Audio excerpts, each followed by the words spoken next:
والصلاة والسلام على رسول الله. سبحان الله وبحمده عدد خلقه ورضا نفسه وزنة عرشه ومداد كلماته. أصبحنا وأصبح الملك لله والحمد لله، لا إله إلا الله وحده لا شريك له، له الملك وله الحمد وهو على كل شيء قدير. رب نسألك خير ما في هذا اليوم وخير ما بعده،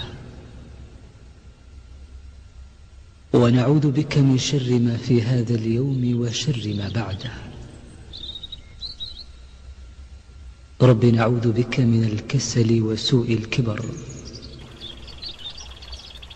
رب نعوذ بك من عذاب في النار وعذاب في القبر.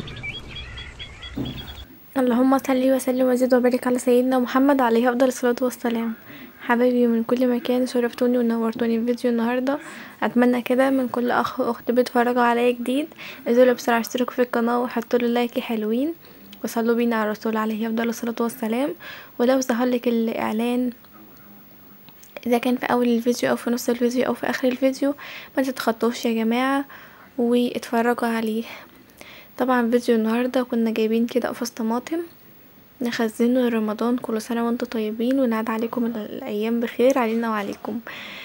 طبعا القفص طماطم دوت كان عامل له 150 جنيه، يعني مش غالي. فاحنا سمعنا ان الطماطم هتغلى وهتبقى سعرها غالي قوي، فالقفص لما بيبقى مثلا ب150 او ب200 حتى او ب250 مش غالي خالص، غير ان هو مثلا يبقى الكيلو ب50 او ب40 كده، فاهمين؟ فحاولوا على قد ما تقدروا تجيبوا بقى طماطم الايام ديت وتخزنوها لرمضان. وعايزه لكم ان هي حلوه اصلا الايام دي، حمرة كده ومسكره عن الايام اللي لسه جايه.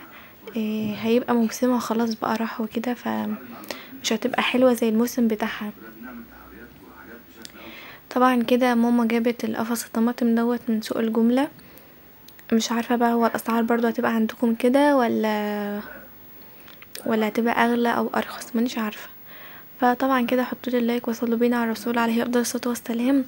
فضت كده القفص على الطشتين اللي انتوا شايفينهم دول، وقالت لي ايه تعالي كده صوريني وحطيلي شويه ميه وتعالي بقى ايه نعمل شويه الطماطم دول.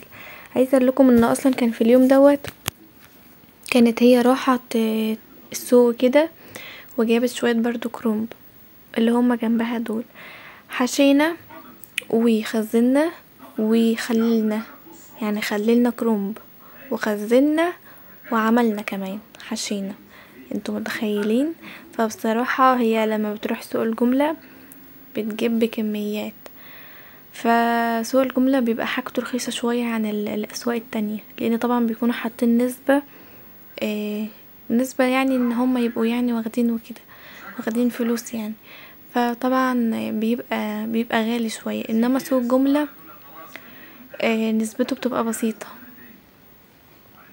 فطبعا بقى كده زي ما انتوا شايفين بتشيل بقى الحتة اللي هي الخضرة ديت وبتحطه كده في التشتية. وطبعا انتوا شفتوا الفيديو اللي انا كنت عامله لكم فيه الطماطم دي، كانت الطماطم يا جماعة قبل ما انا اعملها مامتي كانت منضفاها كده زي ما انتوا شايفين، وكانت مروقة عليها وحطتها لي كمان على البوتاجاز، وهي ما حطتش عليها اي مية خالص، هي سردت مية لوحدها. تمام، ما تحطوش على الطماطم مية لو هتسلقوها لان بتسرد مية طبيعي يعني.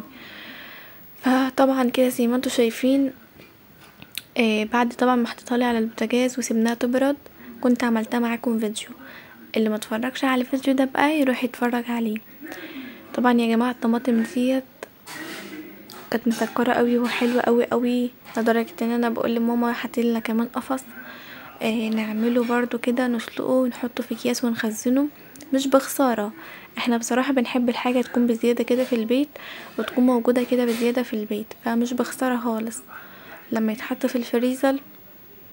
ومثلا الطماطم تيجي عليها ايام وتغلى ونطلع من الفريزر مش هنحس بغلا، وهي رخيصة ونحطها في الفريزر مش هنحس بغلا خالص. انما لما نجيب كده الكيلو وال2 كيلو كده وهم غاليين مش هننهض اصلا، هنجيب منين ولا منين. فحاولوا على قد ما تقدروا لقيتوا مثلا حاجة رخيصة، حاجة مثلا مثلا في سوق جملة وبكميات كبيرة مثلا وكده ورخيصة، هاتوها وخزنوها وحطوها في الفريزر مش بخسارة خالص، ولا هتبوظ ولا هيجرالها اي حاجة، ده بالعكس ده بتحلو اكتر واكتر. تمام. والطماطم دي بتقعد بالسنين يعني في الفريزر وما بيجرالهاش اي حاجة. فطبعا كده صلوا على الرسول وحطولي اللايك. فاللهم صلي وسلم وزيد وبارك على سيدنا محمد. طبعا بعد ما خلصنا بقى يا جماعه الطماطم قالت لي بقى ايه هنضيف لك شويه الكرنب دول، وفعلا نضفتهم لي وقمت سلقاهم وقمت شايله العنق بتاعتهم وقمت مخرطاهم وحطهم في علب وحطيتهم في الفريزر. دول بقى يطلعوا مثلا في ايام بقى خلاص الكرنب ما عادش موجود. الكرنب غالي اليومين دول، فقليل بقى لما تلاقي مثلا شروة كرنب كده ولا حاجة تخللي منها وتطبخي منها وتخزني منها كمان. فبصراحة سوق الجملة ده بيبقى حلو قوي، وطبعا هو بيبقى موجود في اي بلد يعني عامة او في اي قرية بيبقى موجود.